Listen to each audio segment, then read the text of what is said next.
Dieu est bon, il est vraiment bon.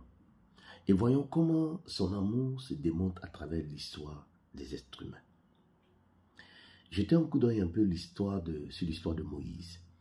La mère ayant mis au monde Moïse, et la Bible dit qu'elle a su que Moïse avait une destinée un peu différente. Il avait quelque chose à faire avec l'Éternel et l'a caché. Ne pouvant plus la cacher, elle a fabriqué une sorte de arche dans laquelle elle a déposé l'enfant et l'a mis sur le Nil, respectant ici les consignes de Pharaon. Myriam, la grande sœur de Moïse, suivait l'arche. Elle a déposé l'enfant sur le Nil tout en priant, espérant que Dieu puisse sauver cet enfant.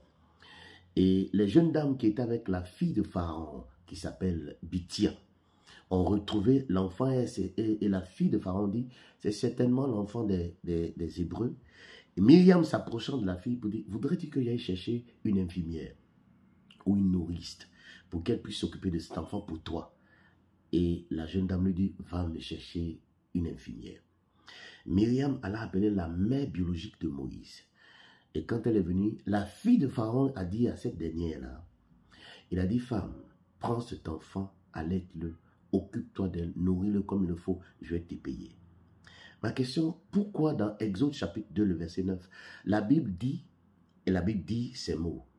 Il appelle la mère de Moïse biologique, la mère biologique de Moïse, femme.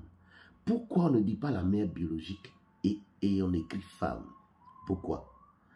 Parce que vous savez, Dieu a adopté la perception incorrecte et ignorante du point de vue de la fille de Pharaon. Elle ne savait pas. Et même ce qu'elle pensait être vrai n'était pas vrai. Vous comprenez? Mais Dieu est entré par amour dans cette histoire pour sauver la vie de Moïse. Et Dieu a béni Myriam à cause de ce mensonge qu'elle venait de faire à la fille de Pharaon. Vous comprenez? C'est comme l'histoire des matrones à qui Pharaon a demandé de tuer les enfants juifs. Elles ne le faisaient pas, elles ont menti à Pharaon en disant, elles sont fortes les femmes juives. Avant qu'on arrive, on a déjà fini d'accoucher. La Bible dit que Dieu bénit ces femmes hébreues, plutôt égyptiennes. Et la Bible précise que ces femmes-là ne pouvaient pas faire enfant. Leur mensonge là, afin que Dieu s'est souvenu d'eux, elles ont commencé à enfanter. Regardez l'histoire des Gabaonites qui, voulant sauver leur vie, ont dû mentir au peuple juif pour faire alliance avec eux afin d'entrer au sein même du peuple. Et ils sont entrés jusqu'au jour d'aujourd'hui, ils sont devenus juifs. Le mensonge leur a permis de sauver leur vie. Dieu a béni cela. Rahab la prostituée a menti, sachant que la Bible dit, obéissez à vos dirigeants. Mais elle a menti à tout le peuple en sauvant la vie des Juifs et elle est devenue la grand-mère. Nous voyons Dieu travailler à travers la malhonnêteté de l'être humain. Il sait qu'ils sont malhonnêtes, mais il adopte ce point de vue parce que leur malhonnêteté sert à sauver, à guérir, à délivrer. Et Dieu les a bénis. Ce n'est pas que Dieu aime la malhonnêteté, mais pour l'instant, c'est ce qu'ils connaissent, c'est ce qu'ils savent. Il s'est infiltré dans cette malhonnêteté pour apporter une bénédiction parce que leur malhonnêteté a servi à sauver des vies. Et en s'infiltrant dedans, il les a amenés, au fur et à mesure qu'ils travaillent à leur vie, à une vraie connaissance, à la vérité.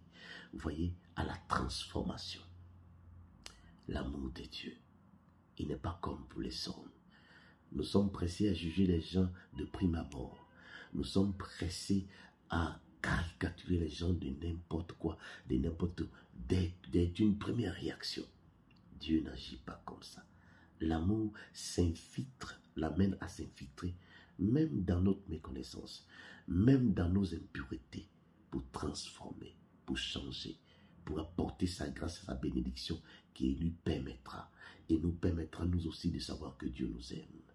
Il est bon ce Dieu, il est vraiment bon.